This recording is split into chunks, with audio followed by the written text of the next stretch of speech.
animal monkey. had been hidden inside the room for several hours, calmly awaiting the signal from his master.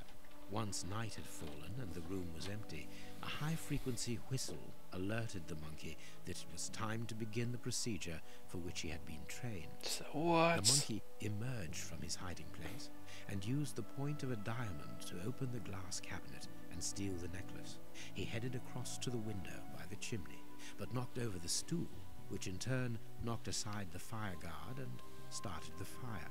The frightened monkey jumped from the chimney by swinging from the bell pull, thus alerting the house servants. He then went to the window and began to use his diamond to cut a hole, but was interrupted by the staff trying to gain entry via the door, and he panicked again.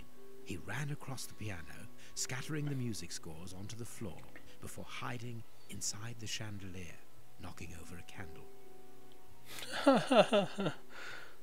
Finally, the servants and the Marquis entered the room, leaving the door open while they put out the fire. It was during the confusion that our agile little thief made his escape through the doorway. As simple as that. It's not that simple. Brilliant explanation. Bravo, Holmes. And the necklace? I can see it from here, my friends. It's right in front of us. We have searched the room from top to bottom, Holmes. How were we unable to find it? Because we paid insufficient attention to the only victim. No. Don't be What victim? No one is There dead. is. Yes, Watson. Yeah. A poor goldfish. What? Whose destiny was to die, crushed by one of the most precious necklaces in England. What the hell are you talking? Where is The it? aquarium is just beneath the chandelier. I understand. The little monkey had likely hung the necklace around its neck and lost it when he leapt from the chandelier. The jewels fell into the aquarium, where they remain now. It would make more sense if you dropped it on the way up to the chandelier. Because wouldn't, like, the noise alert the people trying to put out the fire? Maybe it wasn't loud enough? I don't know. There we go. Solved the case. Marquis, here is your necklace, intact, just a little wet. Mr. Holmes, this brilliant demonstration does credit to your reputation. Thank you so much, Marquis. Do you wish to verify the authenticity of your jewel? No, I recognize it. I have spent many hours admiring it, you know. Good. I will return it to its box and... Inspector, a bank has just been held up. You must follow me at once. Orders of Scotland Yard. What times? Sirs, duty calls. My regards, Marquis. Well done again, Mr. Holmes. There, the necklace is in its box. We've lost enough time here. Let's go home, Watson. Ah, Yes. Very well, as you wish. A good day to you, Marquis. With pleasure, gentlemen. And once again, thank you. So when do I do slow motion combat? It's not the movie. It's not the movie. This is old school Sherlock Holmes. Solving cases with his stupid sidekick Watson. So stupid, Watson. Why are you so stupid? Oh.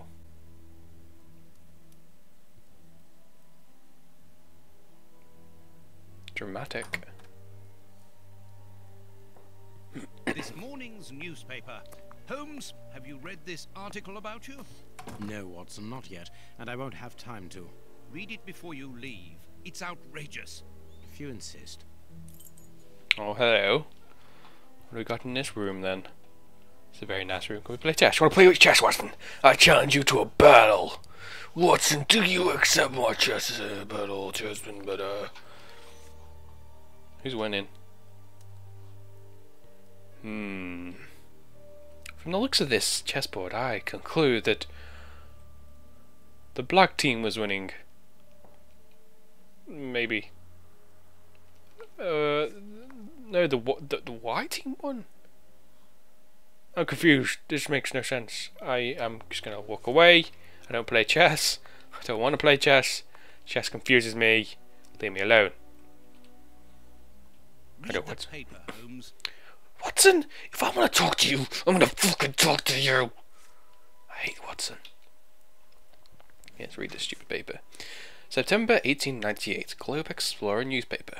Sherlock Holmes at the home of the Marquis of Cunningham. The investigation is a fiasco. Yesterday, the celebrated detective Sherlock Holmes was invited to the manor of the Marquis of Cunningham to supply some conclusions. Following his investigation into the disappearance of the priceless Samoan necklace, it should be recalled that the lady called in the detective after the police appeared, flummoxed in the face of astonishing circumstances surrounding the theft. Indeed, the valuable piece of jewellery disappeared while the door to the room in which it was displayed was locked. The alarm was raised by the servants, alerted by the room service bell ringing out during the night. When the Marquis, the only person in possession of the key, opened the door, everyone rushed in to extinguish a fire that has died, but it was noticed that the necklace was mysteriously vanished. The most astonishing factor is that no thief was found within the room, and all the exits were closed. As usual, Mr. Holmes resolved the case in the twinkling of an eye, and the jewel was recovered. I'll not waste my time on the various explanations of the disappearance because I would prefer to draw your attention, dear readers, to the last surprising developments in the case.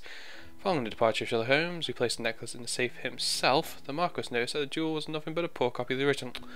We asked if you wanted to... Let it not be forgotten that the Samoan necklace, although plain and without ornament, is unique because of the rarity of its pearls.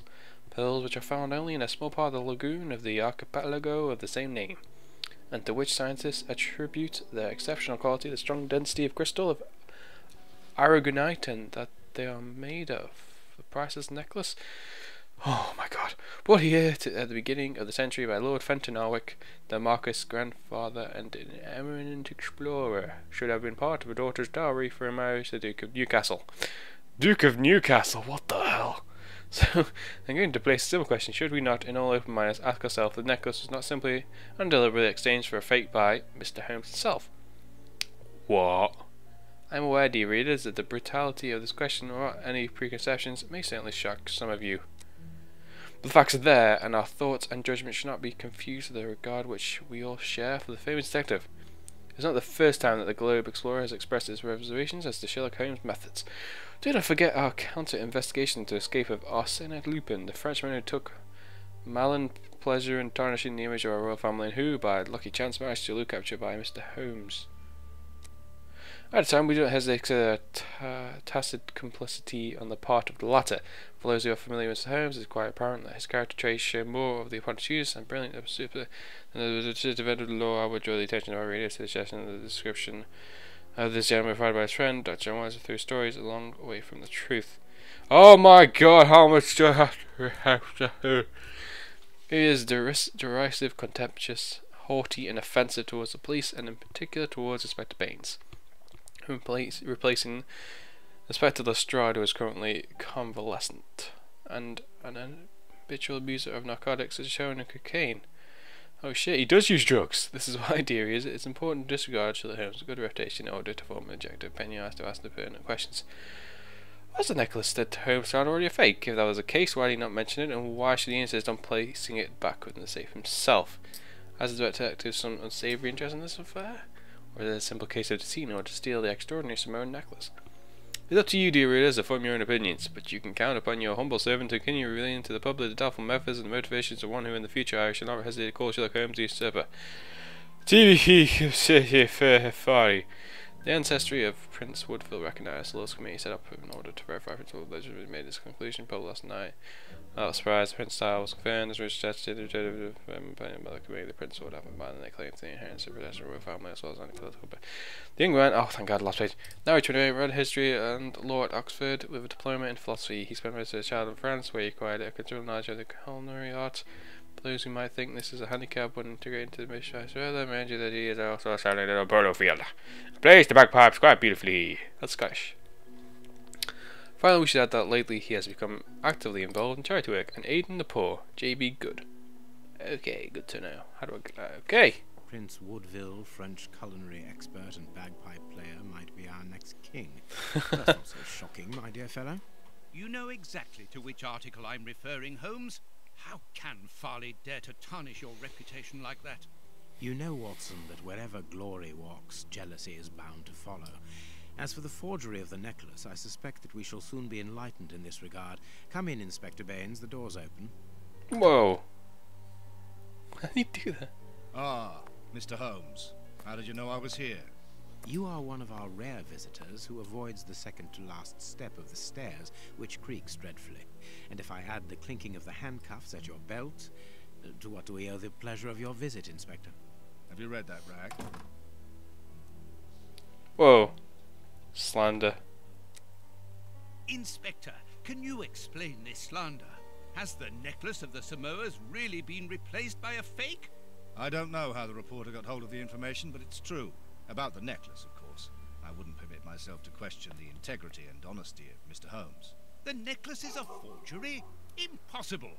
I saw the Marquis authenticated before my very eyes, before Holmes returned it to its place.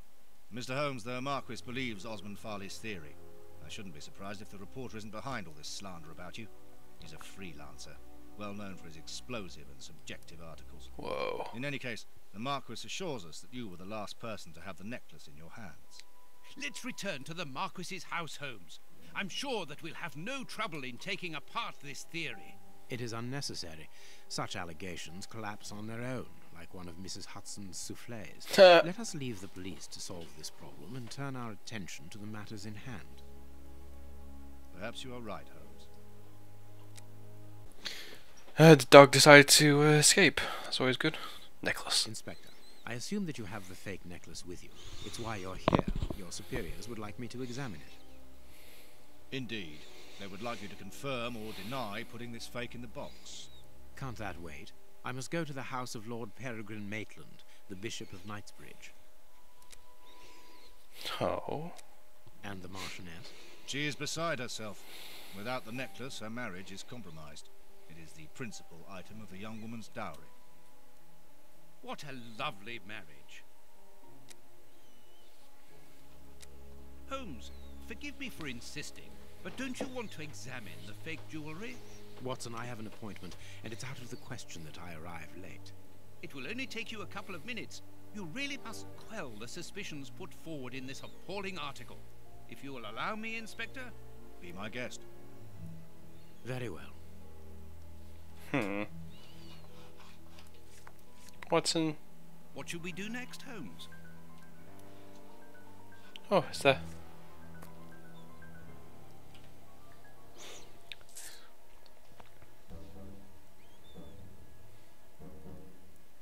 Whether the necklace is authentic or not. How the hell do I... These 3 pearls are of poor quality. Huh. This pearl is a different colour. Well, this one. These 3 pearls are of poor Oh. quality. Apparently we just... already looked at that. What the hell? What's that do? 6 cents. Ah. Ah, that's a small one. This pearl is too small. It is not in its place here. Too many defects. This necklace is a fake. This is nothing but a vulgar copy, and at a glance it would appear that the forger has intended for it to be seen as such. How could we have been fooled by such a blatant imitation? I don't understand. Yes, how is it possible? Holmes, do you have a theory about this? I have absolutely no idea. You insisted that I examine the necklace, and I have done so. Now it is important that I keep my appointment. I'm sure, Inspector, that you will throw some light on this affair. The hell? Holmes. You may accompany me, Watson, if you care to do so. Goodbye, gentlemen. I'll keep you informed as to my inquiries. Goodbye, Inspector. You mentioned a bishop, didn't you? Are we going to his home? Yes, the Bishop of Knightsbridge. I put his address on our map of London on my desk. Would you get it for me, please? All right, Holmes. What? No! I don't want to control Dr. Watson. No. This game just went downhill. He doesn't have 6 cents. This is outrageous. Holmes's homemade analyzer. Okay. The work table, where Holmes analyzes things. Oh god. Oh god, what? Where's the map? Is it over here? A map. Oh, this must be the map. There we go. I have found your map. Found it? He told you where it was, you stupid man.